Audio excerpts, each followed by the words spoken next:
Hey, hey, hey. Well, hello, everybody. This could be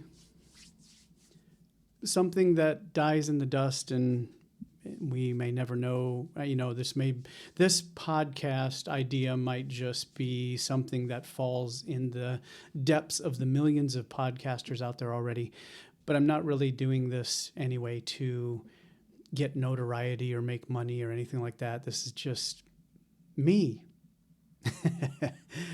At the beginning there, you heard Acoustic Alchemy. They are by far my favorite band in the world.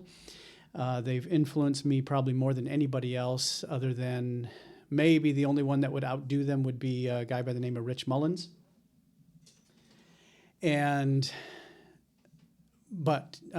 Anyway, so I just have to, welcome you in and out with a little Acoustic Alchemy. So first things first, I am going to start a timer because I don't trust that I know where this is going enough to say that, I don't want this to run 45 minutes. So I'm going to set a timer for, let's do 30 minutes. And we'll just see if I can actually fill up 30 minutes with talking and see if that's anything that you guys want to stick with and sit and listen to. So I'm going to start out by, a lot of you probably already know this because I'm first posting this in a place called Beyond Wednesdays and on my Patreon page. Beyond Wednesdays was, I'll tell you the birth of that if you didn't know what it is, but a lot of people learned about me in 2016 when I had a viral video in my backyard of me, playing the hammered dulcimer and doing Tears for Fears, Everybody Wants to Rule the World. So that's where then the years after that, I would continually show up on Wednesdays and play a song for everybody that wanted to hear on Facebook Live. Anybody that wanted to listen anyway. And so as stuff grew and we met more people, Donna is my wife, my longtime business partner, if you will. And anyway, we wanted to build something that was a little bit deeper where we could just be ourselves really and kind of not hide anything. And so that's where Beyond Wednesdays came from. That's why this podcast is now called Beyond the Music, because I want to cover a bunch of different things here. I don't know where it's going to go. I don't have an agenda. Right now I have one specific thing I want to talk about or at least get into. And if it grows into another 2 or 3 episodes kind of relating to the same thing, I'm just going to let this go where it does organically. So Beyond the Music, I've always been very much a fan of knowing behind the scenes what it takes to be a musician, how that time has changed. But more than that, I've always wanted to know who the people were behind the music. And so maybe this should be titled Behind the Music, but I'm going to say Beyond the Music because I think Behind the Music says something totally different. So if you're seeing this for the first time and you don't know me very well, I'm going to tell you a couple things just up front that some people might not know, and this will kind of lead up to what I'm going to be talking about right now. So I had that viral video in 2016, and I think since then, a lot of people have this in the back of their mind. If they don't know who I am, if they don't have my phone number, if they, I'm not in a private text with you, we're not like close friends. Most people have no idea that viral video did not start my career and it didn't make me independently wealthy. I got virtually nothing. I had one YouTube check from that, and I think it was $300. And that was it. And that was from, just getting some form of royalty. First off, I'm going to address one thing. The very first thing, I was doing music for 8 years before that, 6 years as a full-time musician, supporting my family and trying to earn money to support my family. But also, just the fact, it didn't also make my career either. It didn't like send me over the top and suddenly just have an influx of record deal offers.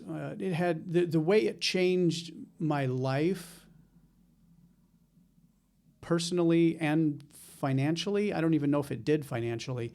Personally, I've met a lot of wonderful people who are now close friends of mine. Many of you are seeing this because you're either in Beyond Wednesdays or you're on my Patreon page.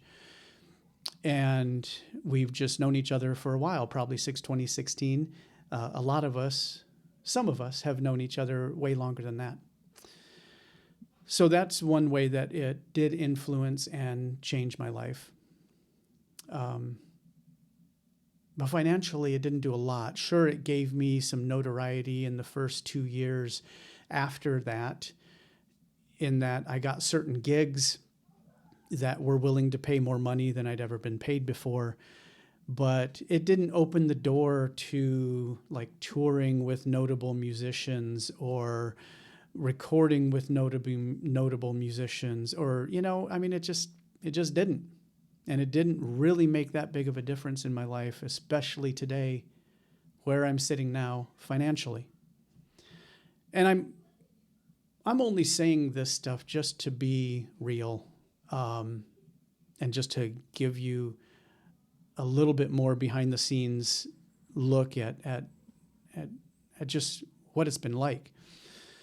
And trying not to encapsulate too much or blame a pandemic, or gloss over too many things, but I also don't want to get into so much minute detail that y'all just don't care. So I'm only starting this thing because, like I said, I wanted to respond to a post I put in Beyond Wednesdays the other day, and I got some really wonderful feedback from a lot of you. And I'm going to try and give you an idea. Oh, I didn't load that picture in here. I don't even know if I can do it quick enough. Let me try and hold down the fort here just a little bit, find that picture and post it just so people that are watching this will know. Maybe I already did download it. So anyway, let me read it to you.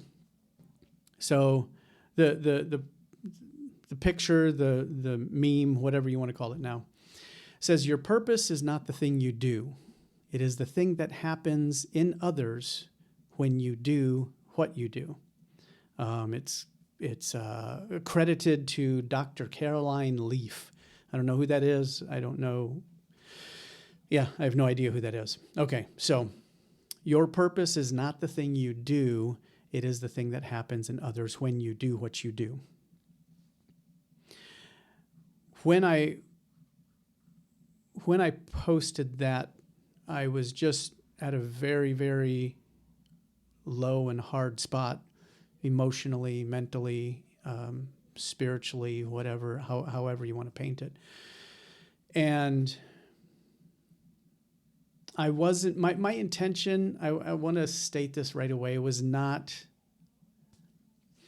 an ego grab. Not ego is probably the wrong word, but I wasn't fishing for compliments. I wasn't fishing for things, but I really did. I was at a low enough spot that I really did wonder if what I do, or if me showing up, or if who I am has really made an impact. I'm 51 years old now. And so, I'm getting to that point in my life, wondering if I pursued the right avenues, wondering if I made the right choices that got me to where I am right now. And those, so I think they're valid questions. I think that, I don't know. It's valid. It's valid where I was. That's all there is to it, and it's okay. So let me take you back. The reason this has been such a weird thing for me lately is I want to take you back to the reason that, or what my intention was in even first pursuing doing music full time, and what I thought that would look like. So my literal first statement that I had written down a long time ago, back in 2008, was, I want to bring peace and joy and healing to people through music and using the hammered dulcimer. I want to redefine the hammered dulcimer community, even though at the time I didn't know exactly what that was, other than I just knew that there was this perception in the hammered dulcimer world that you had to play a certain kind of music. And on the hammered dulcimer, it was unheard of that you would play pop music on the hammered dulcimer. It was almost equally unheard of that you would write your own songs on the hammered dulcimer. You just tended to play what many people decades and generations before you played on similar instruments. So in that way, I wanted to redefine the world of the hammered dulcimer. I also wanted to lead a band. I believed that a band could be led with a hammered dulcimer rather than a dude playing guitar or a lady playing guitar or keyboard, something that everybody sees and hears and knows. I thought I wanted to bring the hammered dulcimer center stage. I think the last thing that I had written down was all those things above that, and then below that was to provide for my family. And I say the word provide. I want to skip that, and I want to exchange that to, I wanted to earn money enough so that I could for my family. Maybe I'll share a little bit later why I'm trying to switch that word provide, because it means something different to me now than it did back then, and I didn't know what other words to put there. So all those three things. And if you know my career, if you followed it, I've really done all of those to a certain extent. And you can define it in different ways if you would like to. But I think with that history, with the viral video, I believe I did reach a lot of people. And it was really with my music, right? And I know for within myself that my hammered dulcimer is just a vessel. I could choose different ways to live out the part of bringing peace, joy, and health, rest, healing to people in a different way. But I wanted to do it with music. I've always wanted to do it with music. I don't know if you could at this point say that I was made to do music or that I was born to play the hammered dulcimer. I don't know if you would actually, I don't know anymore if you can say that God makes us for a specific purpose. I know there's a scripture and everything, and I'm not trying to get theological and get into biblical arguments here. Again, I really don't care. I'm just being real, and some of this stuff might just come up, and whether you're a Christian or you believe in God or whether whatever, it doesn't really matter. People use different terms for, the universe and fate and whatever, but I know there's a scripture that talks about our aim is to bring God glory, or, that's like the biggest thing. I don't, what does that mean? I don't know. As a person who grew up in church and believes the Bible, I still, go through some of those things and just wonder, what the heck does that mean? I think that you can pursue what you want to pursue, and that in itself can bring glory to God, and therefore fulfilling that Bible verse. Whatever. So, along with all this, I believed very strongly some of the training that I was getting, some of the mentors that I read and even spoke to in person, and they really changed my outlook on life. And I believe a lot of their methods, their theories, ideologies are rooted in Scripture and things of truth. And one of them would be that if you just give, it's going to come back to you. And the other thing is if you take what you give and you try to find something that you love to do, and that can be a service, a blessing, just a vehicle of, whatever to people, that then you should give that, and you give it away, and you just rest in the idea, the theory, the belief, the faith that it will return, because you give and then you expect return, right? And so in that regard, I believe that I am a giving person. I believe that Donna and I have built a family culture based on that, of just giving and service. And so this all ended, well, I say it all ended. It came to a very big head right after the pandemic, at the end of 2021, when we tried to get back into doing gigs during that year of 2021, and then realized at the end of 2021 we had absolutely no money. We spent all of 2019 and, well, pretty much all of 2020, when all the shutdowns and all that garbage was happening. We pretty much spent all our money investing into more music. We did the Shadowlight album. We did Lean In. And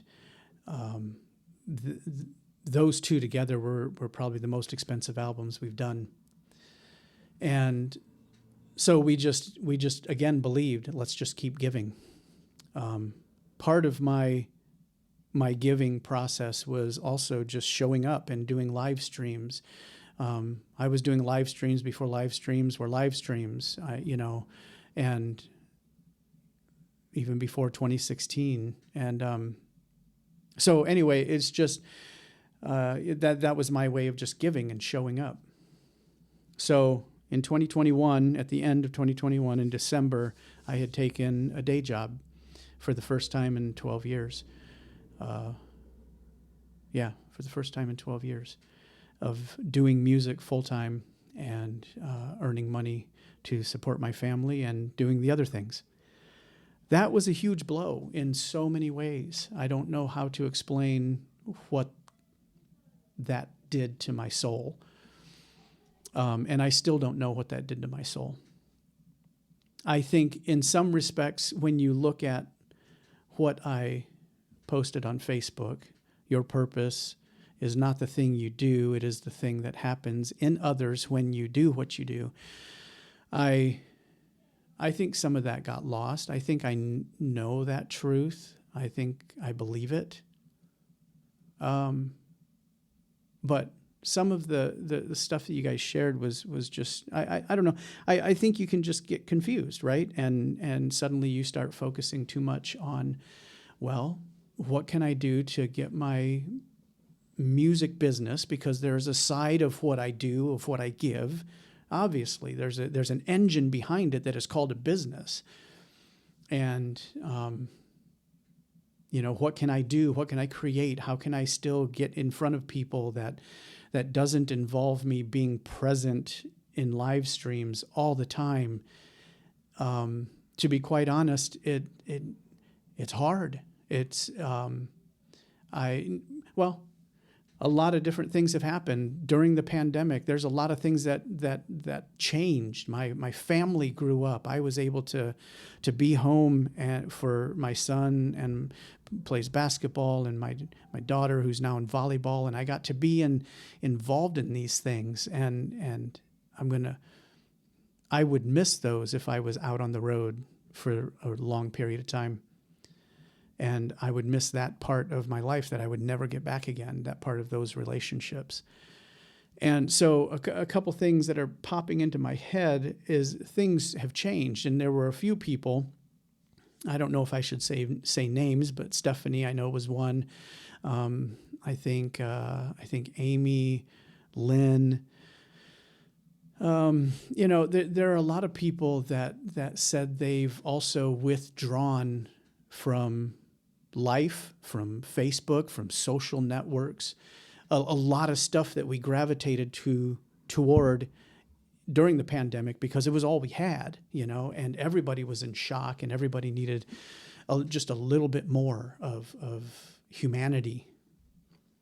The other thing that changed during that time is, just politics and even just the way people interact with each other now on Facebook and email. And I mean, it's just brutal. It's literally brutal, people the way we communicate with each other. And I even fail. I don't even like using the word communicate because that's not how, that's not the definition of communication. That's not communicating when you troll somebody and when you yell at them in all caps. And yeah, that's not communication. So all that to say is I withdrew as well because I realized I know that I can't give out of an empty cup.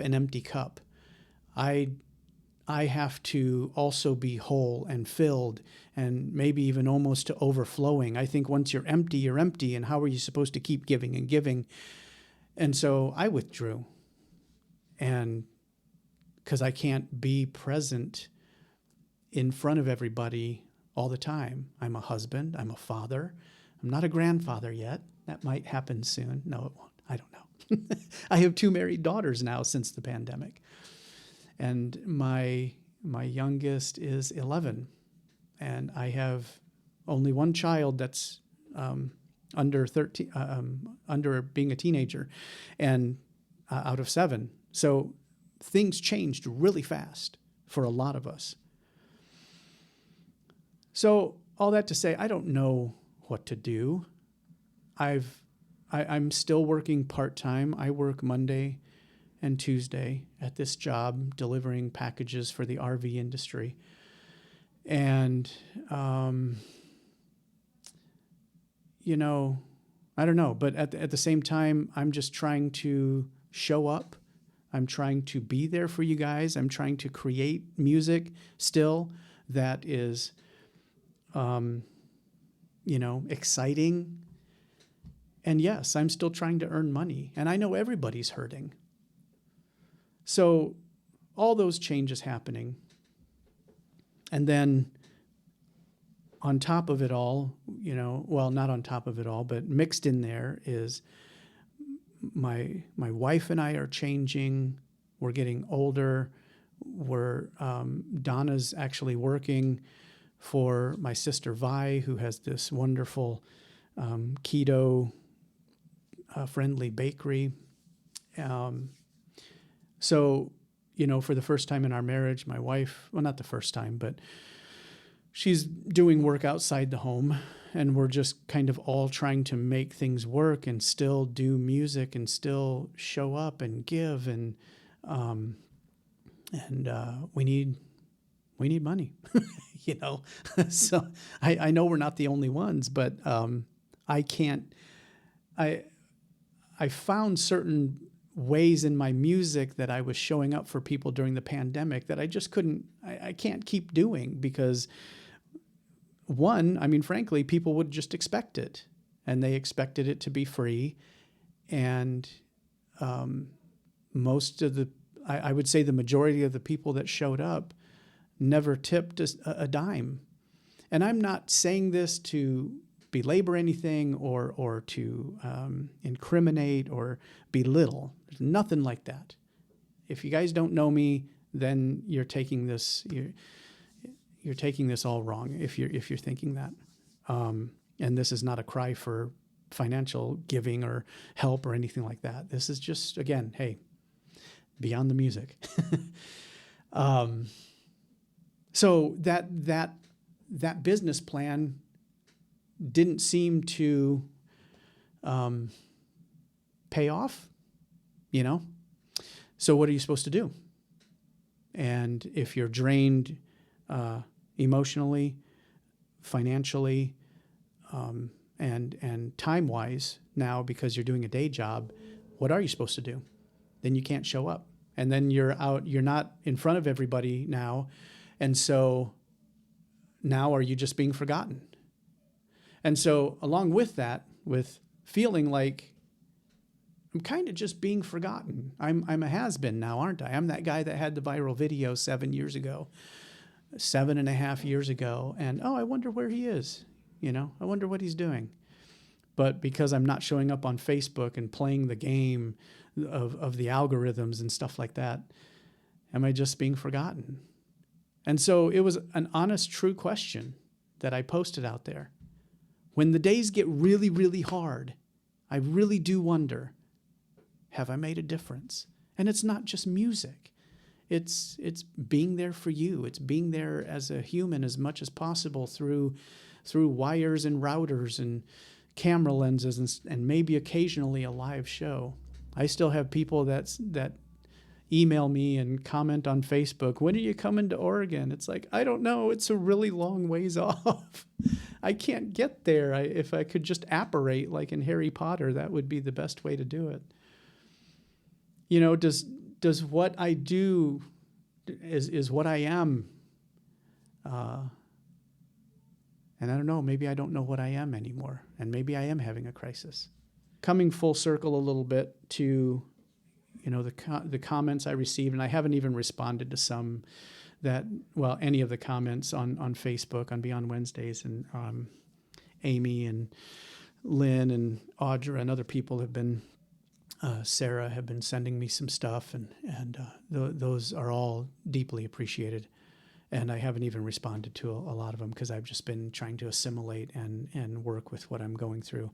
And Liverpool is playing right now, so I'm slightly distracted, but I really want to get to my Liverpool game and go have a drink and a snack and watch Liverpool play. But anyway, I wanted to get this started and just put it out there as a thank you, and to give some of you who have no idea what the backstory is. I have been doing music full-time since 2010, since I won the national championship. 6 years later, I had a viral video, and everybody thought that that's where my music career started, and it is not. I've been doing this for 13 years, 15 if you count the 2 years before that, where it was part-time, and I was working 50 to 60 hours a week on another job, where I would literally drag my dulcimer with me in the car so that I would have it to play in the hotel rooms when I was gone from the family and on the road with my job. I know how to work, and there's this really big, deep misconception from a lot of people that artists don't work hard, and I would like to call bluff to that. We work really hard, and I'm not afraid to say that. We work extremely hard. I'm not afraid of hard work, but I am afraid of doing meaningless work. I'm afraid of doing work that doesn't matter. I'm afraid of living a life that gets forgotten. And so sometimes those lines get blurred. And I get that. sometimes the blurring happens between who you are and what you do. I get that. I still want more than anything to earn a living making music, performing, recording, all of it. I love what I do. I love the people.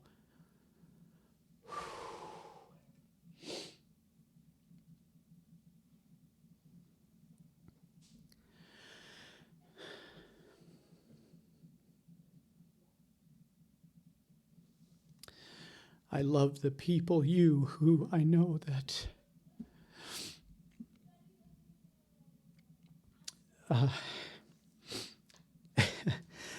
I've affected. And I love that you share your stories with me. Whether that's based in the music that I made, or based in who I am as a person, to me it's one and the same. I don't know how to separate that because I love my music. I love I love creating something out of nothing.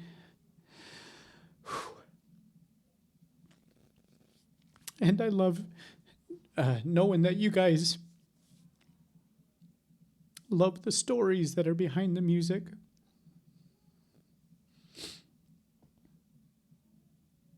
And so forgive me when it gets blurred. When the lines get blurred and I forget that who I am is different than what I do. But I've never been a person that has been able to go and deliver packages or make pizzas or deliver Grubhub or whatever. And I've never been able to be a person who does that without inserting my whole heart into what I do, even if it's a meaningless task.